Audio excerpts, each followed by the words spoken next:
in my show, and my show is to show the students how the masters deal with what they're trying to get in, called the game of music.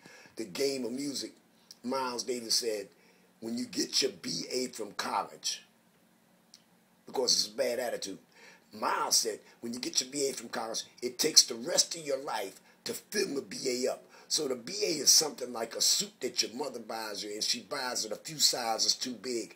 And when you put it on, your arms don't really fill it out.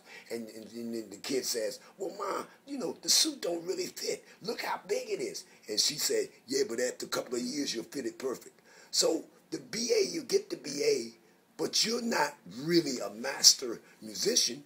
You got to take the rest of your life playing with people and getting experience to fill the BA up. These kids get the BA and feel like, well, I'm ready to go. I'm going to get the first position, and they can't play the blues. So I got them in here in this little studio. We got 48 tracks, and we play a show every week. The second set is when the students come down and they can actually rub shoulders with the masters. Now, when you're in a college level program, the teachers that are there, they say the freshmen play with the freshmen, the sophomores play with the sophomores, the juniors play with the juniors, and the seniors play with the seniors. So when the kids come out of college, they still can't play because they haven't played with no heavyweights.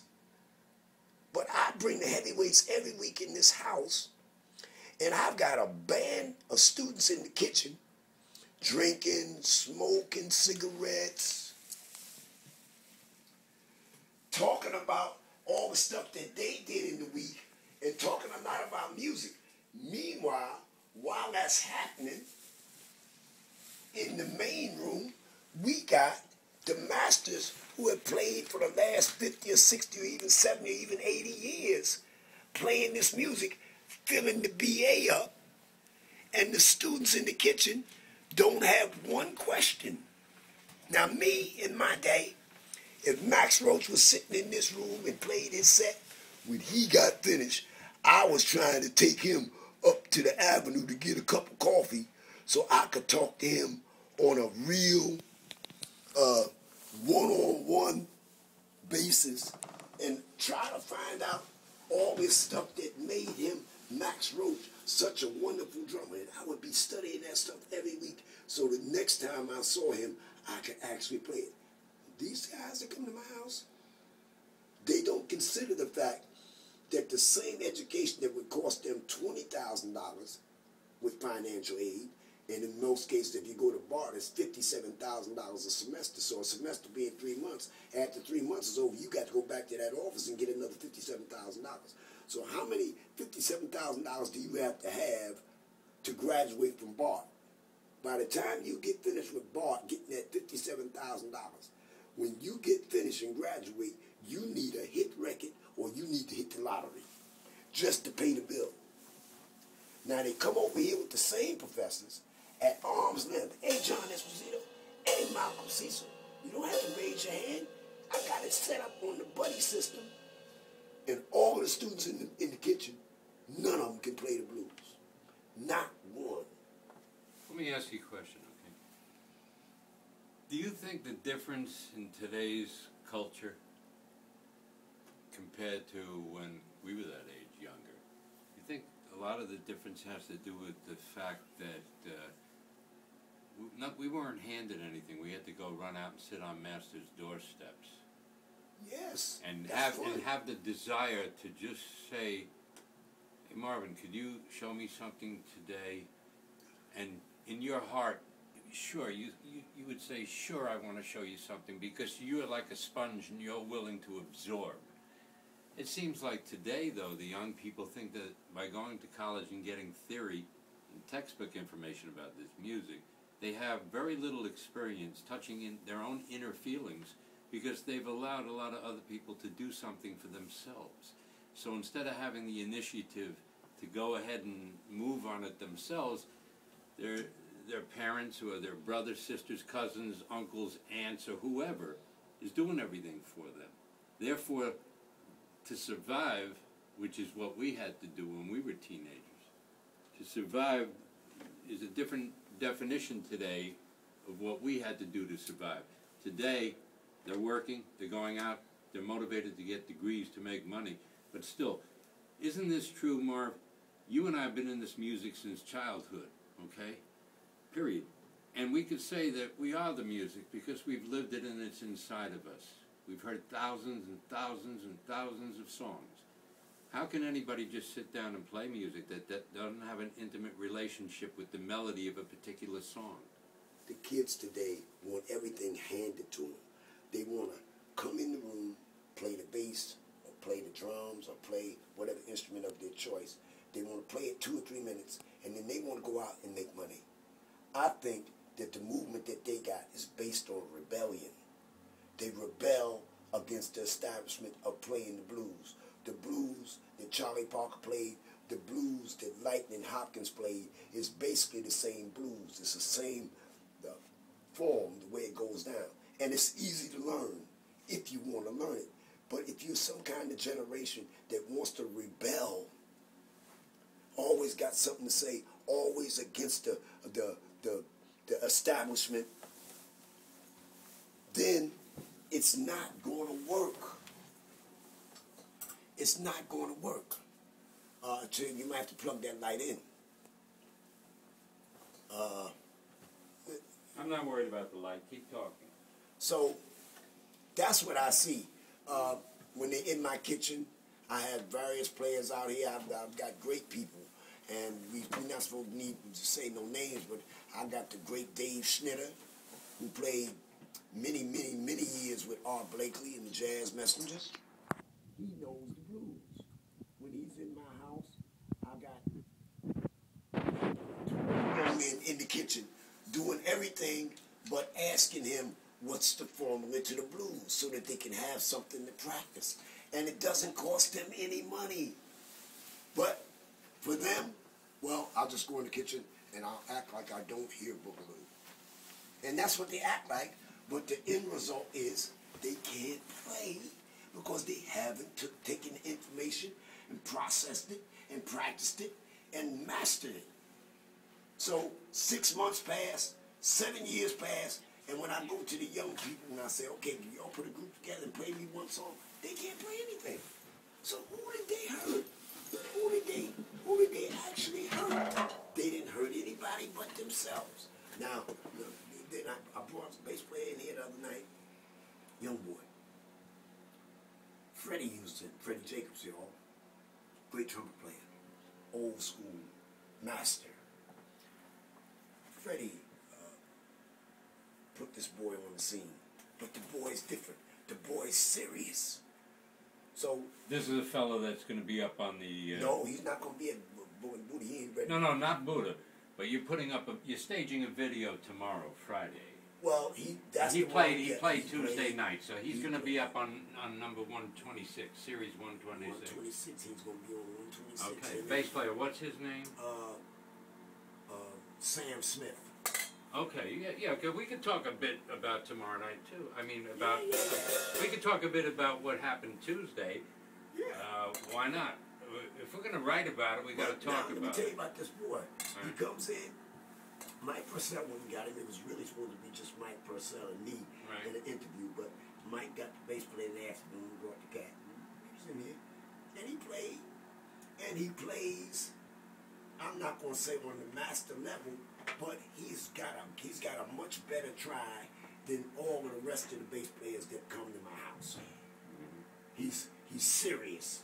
So when you're serious and you play well like that, masters see it automatically. Freddie hires him to play gigs with Freddie. Mike Purcell hires him to play gigs with Mike Purcell. And then my friend, the bass player that lives upstairs, came down and heard, oh man, this guy is fantastic. I said, you could be everything this guy is. But this guy's priorities are different. Well, this guy wants to get in there and shake it up with masters and learn the stuff. I offered him a 1-year apprenticeship in this house. No pay. He's doing an apprenticeship, and he'll get a chance to see and rub shoulders with all the masters. Now, if he takes advantage of it, 1 year in this house is equivalent to 4 years in the college. Because 4 years in the college, playing with no master, and just playing with the group of your constituents, whether it's freshman year, sophomore year, junior year, senior year, you're always playing with your constituents. I'm making you rub shoulders with the masters. So the masters, when they get out the car, when they get out the car and come in my house to plug in, they're already on the PhD level based on, one, they got the degree, and then they did work for another 50 years. That's why great bass players like Lou Scott, you tell him the tune, Lou looks down at the ground, you know, you see him looking up at the person. He looks down at the ground, you count it off. It doesn't matter how fast you count it off or how slow you count it off. Lou plays it. He never looks at the sheet of music, and he plays right through it from beginning to end, including the solo. The kids, stuck, and they're stuck all the time. And to me, it's appalling that you're in a house with these masters, that you would risk your neck and life and limb to go to a financial aid office, get the money, go in debt with the government, to go to the school. And when you go to that school, you don't learn nothing. And when you come to this house and the masters are arm length, you don't learn nothing. So what is this thing that the young people are in? They're in a rebellious situation. They're rebelling on the wrong thing. And they're putting up in the air like it's gold, like it's Fort Knox. They're putting up in the air a whole bunch of BS that don't have anything to do with music. What it has something to do with blocking them from getting their music done. To me, it's stupid. Max Roach had been sitting there at that drum set playing. I know.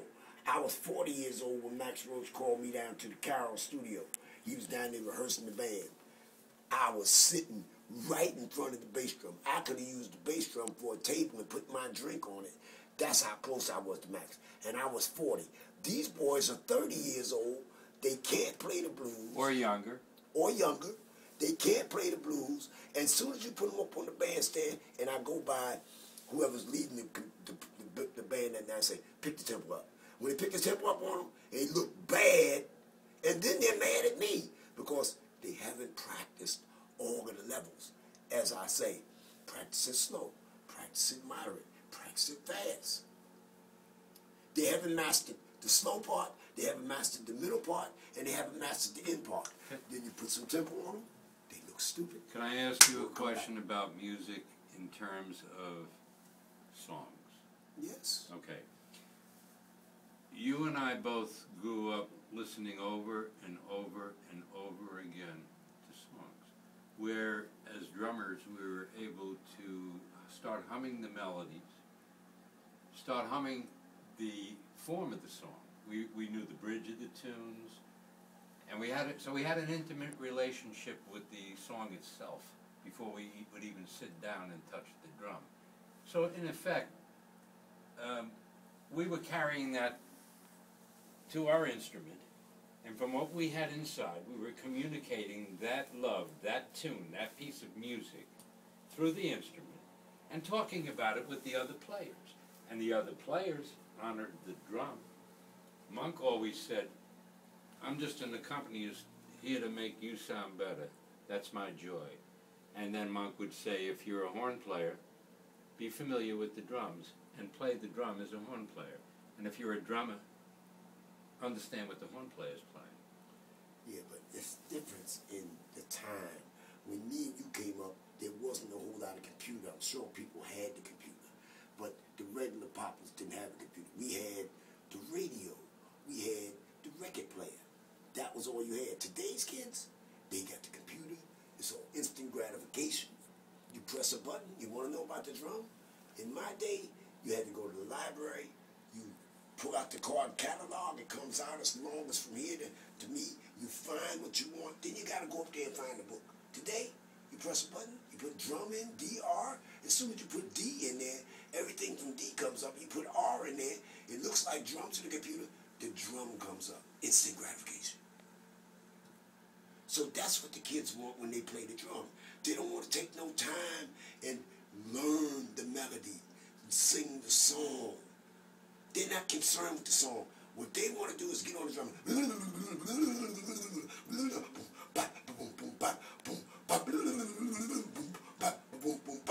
And they think that there is tall as the Empire State Building. Meanwhile, it's really up over the water is really up over your foot. The rest of the deepness of the water is my body. And that's learning the song, learning how to sing the words. And if you don't want to learn how to sing the words, listen to the masters play the song. And you're basically hearing the words through their horn or their piano. The kids today, they don't want to study that. They want, go play the drums. So I used to have 30 students. One student wanted to do it right, and everybody else wanted to. I've even had students tell me, Marvin, look, you sit down, I want to show you where I'm at. I know where you at when you come through the door. I don't need to hear you. Your attitude says where you at. Your attitude says you know where. As soon as I get this, I say, okay, now here's some drums. Here's the band. Let's go. And then you got the boom, boom, boom, move this. Boom, boom, boom, move that. Boom, boom, boom, move this. Boom, boom, boom, move that. What's that? That to me is just dumb. And you're in the room with everybody in the room.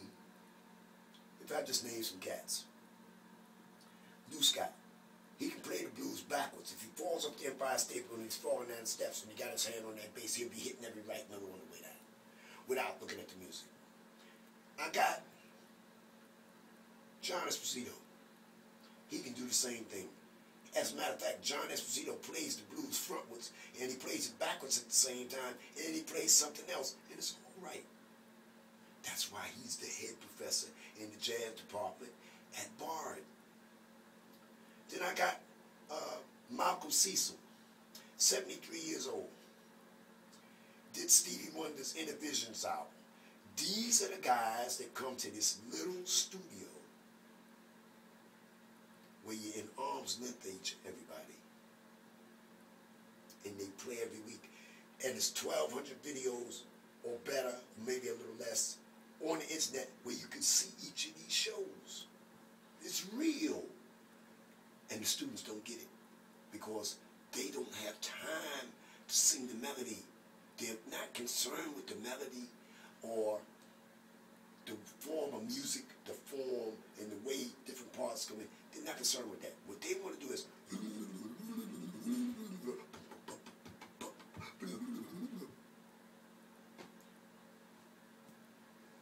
that wasn't the question. The question was about the melody. But how can you teach somebody the melody if they don't get the basic? These guys don't get the basic. They can never play the blues. And this has been going on now 12 or 13 years. And these boys still can't play the blues. So who's going to take this music that we love to the future? It's not going to be them. Because they can't play. Hopefully, ideally, we'd like to see that happen. We'd like to see that happen. That's why every week I take it myself. I don't take no money. Bring the cats in. I make the cats. I make my boys who are here pay the band. And every week I got a new band in here. This has been going on for 12 years, and it's always a different band. You can't second guess the band. It's always masters. But the students that come here, they don't get it. Now, if they don't get it, and I'm giving it, and masters are here giving it, and they don't get it, what's the reason? Who's blocking who? The students are blocking themselves. So now I got to play Bell and Buddha. The first, I don't know who's going to be on the first, but I called John Esposito, Malcolm Cecil. The 22nd is booked. It's Ron Petrides, head professor at the New School for Social Research, and Dr. Lou Scott, bass player with Melba Moore. When I go in Bell and Buddha, I want to go in not stumbling on how I'm walking in. And I can't take any of these young kids because they don't understand. And it's ridiculous because if you went to college for 4 years, they've been doing this with me 13 years, and they still can't play. So when they go to college, most of them got BAs, and they still can't play. They got to come here, then they can do it. So the answer is learn the melody. We did it because we came up in a time when it was radio, and if you really got vinyl records, or you could get the vinyl record, or there was another way to do it, go to the club. Go to the club. Even underage, they'll still let you in. They had the peanut gallery at Birdland. Remember? This is all right, but these students don't get it. Now, me as an educator, I'm saying, if it takes 4 years to go to college to get this BA, how come all them cats get the BA after 4 years? Yes, sir, because they go in there and do that. Yes, sir, and they talk real polite. So they get the BA, but they still can't play the music. Why? Because they haven't said to themselves, I want to get this music. I want to be the leader. I got one boy, he's a bass player. He wants to be the leader so bad. He's got a group that they can't play nothing. And he likes being the boss of them. So I said, well, look, what are you really the boss of? You're the boss of fucking nothing. Because the cats that you're the boss of, they can't play anything. And you're walking around with a big chest, leading the band, and the cats behind you can't play anything. So whose fault is it? It's their fault. Because we're here. And we know that down the end of the road, what do we have to look forward to? All the stuff we've done, the great stuff we've done, and death. So we're trying to find somebody that we can pass the baton to, that can keep running and hold our stuff up when we go and hold their own stuff up. These boys can't hold their own stuff up. It don't take no 13 years to learn no blues. Marvin, let me ask you this. So we got a little video clip here. You know, we got together. We're breaking bread today. We were hanging out. We don't get to see each other that often. All right. It's wonderful. It's going to play some drums. Well, wait. I want to talk about this. I want to talk about this music. Yeah, you do. Got it. All right, but listen. In reality, I'm going to be 65 years old December 4th. You and I are born the same month. Yeah. We've been hanging since we're babies practically in our 20s. Yeah. Right? The only thing after you and I pass, because this information is here. It's here. You're the drummer. You're the master. I'm the guy talking about this music. I've grown up with it just like you. I have a lot of stories to tell. Been through my own shit in my own life. Just like you've been through your own shit in your life. But still, there are stories to be told, and there's masterful imaging that can be absorbed when you're playing and performing. After we're gone, they'll have this video and anything else that we put together with Boomar Records and Marbead Radio Television and jazzdrumlessons.com is going to be students teaching your methods and things they've learned from you. But still, what about all the people that should come and be with you and around you the way we used to hang out with Elvin and Max, Art Blakey, and Art Blakey's son, God rest his soul too, Evelyn Blakey, Art Blakey's daughter, Juan Quinones, Mickey Roker, George Coleman Sr., Walter Bishop Jr., the piano player. Mondays, what were we doing on Mondays in the 1970s, Marv? We were having a good time in New York City off Amsterdam Avenue with the Focus 2 hanging. Everybody was there. Buster Williams. Everybody was there. And wait, weren't we all together? Masters and students? And it didn't matter because everybody was accepted because of their willingness to be together and just break bread together. Break bread together. We had a respect for them cats because those were the cats out there. Today's youth, they want to walk over, they want to take a steamroller and roll over those cats. And it's okay to roll over those cats. Roll over me too, but learn what I got. Because none of these drummers can come in here and jump up on. George Braid fired me in October, I think it was. Well, that was a while ago. No, but He fired me because he said I didn't want to come to rehearsal. But you have to understand a person's situation in rehearsal. For George to rehearse, he's basically already in New York, so he rides a little ways down the road, 20 minutes, and he's at rehearsal. Me, I got to ride an hour and a half just to get to the George Washington Bridge. And I'm 61, going on 62.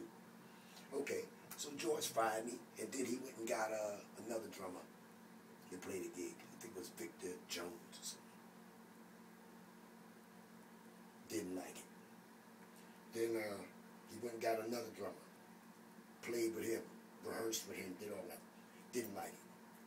So I was sitting in my studio. I said, well, I got fired. Well, things come the way they should. I don't care. I got fired. I'm going to stay in my studio and work and get my studio better. Talking to you one day, Steve, telephone rings, it's George. I figured he's going to ask me, did I go to Social Security? I pick up the phone. Hey, Bolo, I want to ask something. I said, what you want to ask me, George? Yo, can you come back in the band? I said, well, you let me go. So, you know, I don't know what the reason was, but I mean, I do know what the reason was. You let me go. What would make you have a change of faith like that? You said, I tried, everybody. Nobody can play that chair but you. And you leave it real hard for a cat to come back or get in there and take over. Come back in the band. I said, listen, same conditions.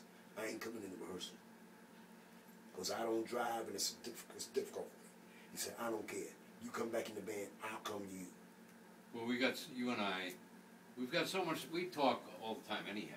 I mean, we talk practically every day our whole life, but the point is, we don't have the opportunity to record and document some of the conversations that we have, and a lot of times information comes up between us that would be good for others who've never experienced what you and I have experienced, you know, together. For example, you got a phone call recently from Sunrise Band. Oh, they want me back. Wait. So what I'm saying is, George very, you know, called you back. He, you know, would like you to come back and Sunrise Band. They'd like you to have it. I haven't talked to Archie Shep in a while, but the last time I saw Archie, he was talking about you, and this was a couple of years ago now, because, you know, he went over to Paris. But the point is, everybody misses you who's played with you and been around you. And you know why they miss you? They miss you because you're you. You don't try to be somebody else. You're not trying to be Elvin Jones. You're who you are. Yes. You're not trying to be Max Roach. You've gained experiences that they've had. Oh, yeah. But your life experience has been your own individual, unique life experience, and you apply that 100% experience of your life through this instrument right here. You want to go to Bell and Buddha? Yeah, we're gonna go over. But do I make sense as far as talking to a student, saying, wait a minute, until you define who you are as a person and have your beautiful uniqueness come out of this drum set or any other instrument, you are bullshitting because you're trying to sound like somebody that you're not. Be yourself. First lesson, learn who you are and let somebody like a master come over and help bring out that beautiful, unique you. Don't try to be Marvin. Don't try to be Max. Don't try to be anybody but who you are. And don't be afraid to bring your feelings out here.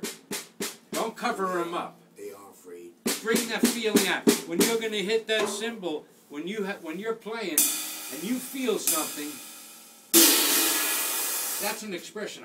If that's what it calls for, but you're not doing that. But you don't hit it for the sake of hitting it. When you feel the joy, it's terrible. You go like this. You should be over here. You should be over here in the front lines and see how messed up these kids are. It's too long. Marv. 13 years. Marv. Man, it only takes, look, you see these rules? It only takes 1 hour to get this. I've got cats working on this for 10 years, and they can't get one rudiment done. And then when they go up on the bandstand and get embarrassed, whose fault is it?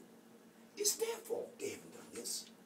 I got guys that do the roll on the drum. Let me show you something. I try to. Well, we're not gonna. That's not gonna pick up clearly. No, that camera's not gonna take sound up too clearly. Camera over. I got to show you what it is, though. All right. Yeah, click it off. Now,